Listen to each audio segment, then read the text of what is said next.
Hello, this is Annette with Project Refine Life. Welcome to my channel. Today I'm here with a walkthrough of the Baroque Tarot.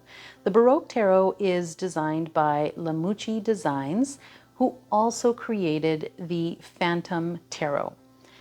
This deck comes in this gorgeous little box, which has all this gold foiling and art on the back and the front. And as you open it up, you see this beautiful little saying here. It comes with the guidebook included right inside the box. I love it when the guidebooks and everything fits inside the box. I do like chunky guidebooks, but there is something to be said about everything fitting right inside the container that the deck comes in. And as you can see, we have this beautiful gold foiling on the deck itself, on the backs. It is gilded with this beautiful gold foiling as well. On the outside, or not the outside, but the back side of the box, it has this beautiful art piece here. And on the front of the cards, you will see that it does have the title of the card in the gold foiling as well as the number in gold foiling. The cards themselves measure 4.75 by 2.75 inches. And the cardstock is 350 gram art paper with a matte lamination surface finish. Now I am reading that directly from their website because if you have been here, you will know that I don't really understand the whole cardstock issue. But I know that it is important for some people. It is a thicker deck and it is really not as pliable as some of the other decks, but I haven't had a problem with it since I primarily overhand shuffle. There's only a few instances in where I kind of shuffle the decks, but I really don't know how to ruffle shuffle. So there we go, case closed. All right, so a flip through of the cards. I'm going to go ahead and flip through the cards. However, I want to let you know that the deck is not in order because I have been working with the deck. So I will just flip through the cards so you can see them, and then we'll go ahead and pick up our discussion about my feelings on the cards.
Okay, now looking at the cards, you can see that it has these deep, rich tones throughout the card.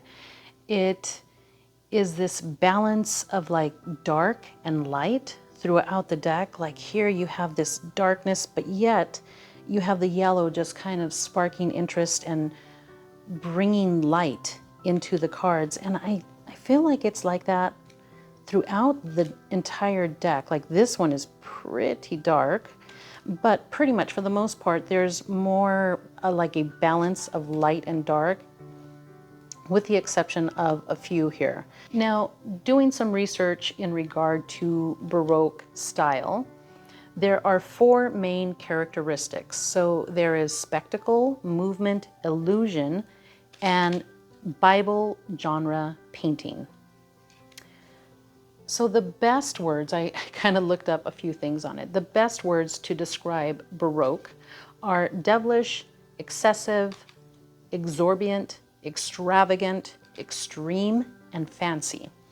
And that is exactly what you get from this deck. So now another website that I looked up information about Baroque was from theartofmanlines.com. And it stated that the images to look for in Baroque art are direct and obvious and dramatic images that tries to draw the viewer in to participate in the scene, which is extremely what you're doing here. So now if you're looking at this Justice card and you see the light within the background and then the darkness that kind of almost brings it forward, you are completely directed to the image. One of the images is really being highlighted here. So you're not really paying attention. The columns are there, yes, you see them. But also you're just really focusing in on the art itself, which the depictions, they're just really strong. They're very strong to me within this deck. And because of the light and the dark aspects, initially working with this deck, I almost felt, not almost, but I felt like a coldness coming from the deck. Now, I was working with the Ritual Tarot really, really in depth at the time that this deck came in, and then I started working with this deck, and just, it's such a vast difference between the 2 decks that when I was pulling from this deck, I thought, oh my gosh, it just feels so cold, you know? But that is part of what Baroque style is. It is this contrast of light and dark. And since I've been working with it, with a little bit more focus and intention in regard to this deck, I can really feel that. And it does give you that contrast within your reading between your light and your dark. So it's not a complete, for me, it doesn't feel like a complete shadow deck because of this use of color and the contrast. So it's been a very interesting deck to work with. I'm not quite sure how and where it kind of fits within my practice. I guess those days when I'm feeling like this neutral energy. So for me, I work with Mayan astrology, and there are days when you're working with neutrality. And so this might be a deck that I pull on those days just to work with that specific energy. I don't know, guys, it's completely different than anything that I have in my deck. I really don't have a lot of art type decks within my collection or my library, however you want to put it. But it's deep. It kind of calls you in to pay attention to what you're looking at just because of the images. Now, this is an actual like RWS depiction style deck, but there is real depth in these cards that I can't really, even now, even working with this deck for the time that I've been working with it, I still really can't pinpoint exactly what it is. But my feeling towards this deck is it's gorgeous. Like, it is just beautifully produced. The cardstock, the images, everything about it is gorgeous. And then you can see all these like Catholic type images from the deck that resonates through this deck. You have this very deep calling into it. And so in my in my search for like, what is it about this deck? What is it that's kind of pulling me away, and what is it kind of pulling me into the deck? So in looking at artofmanlines.com, it describes that Baroque, the Baroque style, was created when Martin Luther set off to create the Protestant church. And when he did that, he was very outspoken about the Catholic Church and its corruption. So in light of that, the Catholic Church decided that to get to all of the people, not just the ones with more money, that they needed to kind of bring art in as a way for the people to understand the Catholic Church a little bit deeper, and that was through the art. So that's how the Baroque style came to be, according to that website. Now, if I'm wrong, please let me know, because like I said, I like art, but I don't know a lot about the actual details and the time periods and everything else. But finding this information about how the Baroque style came to be really did shed light for me on this deck a little bit deeper to understand what I was kind of looking at in some of these images. Now, one thing that I find very interesting about this deck is that if you look at the faces, they are, I mean, it's clear that they're faces. However, none of them are really clear. Now, this image, I think that the art is beautiful. However, if there's one thing I will say, it is about this image, because her torso is extremely elongated. Like, it's like they got the image, the art, and then they maybe stretched it out a bit to fit into the card or something. I don't know. It just looks awkward to me. I showed the art to, or the card, to my daughters and my husband, and they said, it looks fine to me. So maybe it's just me. But anyhow, I was going to talk about the faces. So now the faces on the cards, as you can see that there are faces, but they're a little blurred. All of them are a little blurred. Now I want to go back to, let's see, I want to talk about this card here. I want to go back to the Queen of Wands, because on that deck, as I was going through the deck, one of the things that stood out to me was that although all the other images have faces that are a little bit more blurred, as you can see here, well, that one seems a little bit more defined as I pull in on it, but this one, do you see how clear everything is on her face? And I almost wonder, is it the creator? Is it somebody that they know? Because it just seemed so clear to me as I, looked at the face on this deck. But I do love how dark everything is. Look at the Chariot. Look at that. I mean, it's so deep and dark there. Look at the images on the face. It is a very stunning deck. Like, the art is just absolutely beautiful. And I think I wanted to talk to you about this one right here. The High Priestess. This depiction of the High Priestess, I really find interesting. And I don't know if it has anything to do with it or not. I don't think it, not that I can remember that it mentions it within the guidebook. Let me go ahead and take another look. But the High Priestess, to me, looks as if she is flying. No, it doesn't say anything about it. It looks like she is flying on her staff or her her wand. And that to me just kind of reminded me of Baba Yaga, where she flies on her broom. That is what came to mind when I looked at this particular card. And I mean, it's gorgeous. Everything is there. Like, her book is there, her staff is there, but it looks to me as if she's flying on it. So I don't know. I just found that image very, very interesting in regard to this deck. But I will include the link to the artofmanlines.com.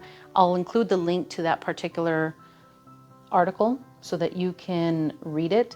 But the Baroque style has this dramatic use of color and contrast, like I said, with extravagant scenes. And it is. I mean, it's all very extravagant.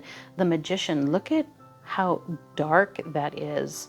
Like, I don't know if this magician is here for the good or for the bad. And then the devil, I find this devil very interesting because throughout the cards, like, there's a few images. See here with the devil and with the fool, you don't see their faces. Like, they are blurred. So, like, to me, when I saw this fool, it kind of said, like, he's just like, he's not looking. He's not looking for an end result. He's just going to go for it, in a sense. That's kind of where it led me.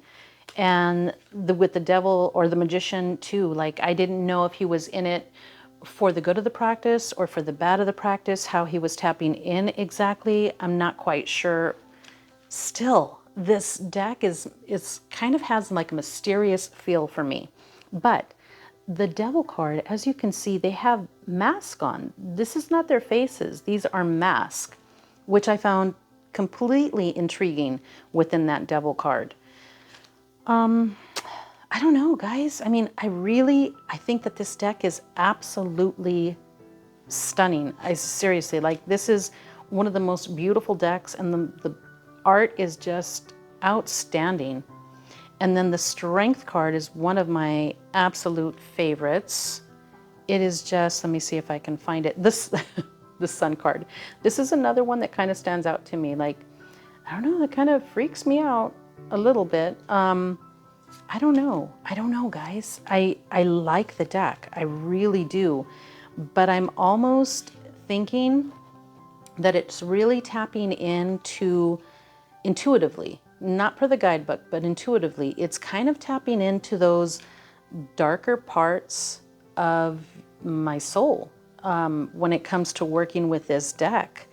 I'm trying to keep it as a neutral, like, perspective with this deck, but I'm not feeling it. When I work with the deck, there is a certain amount of coldness, which I understand because that's the Baroque style, which is this contrast of light and dark. I totally get that.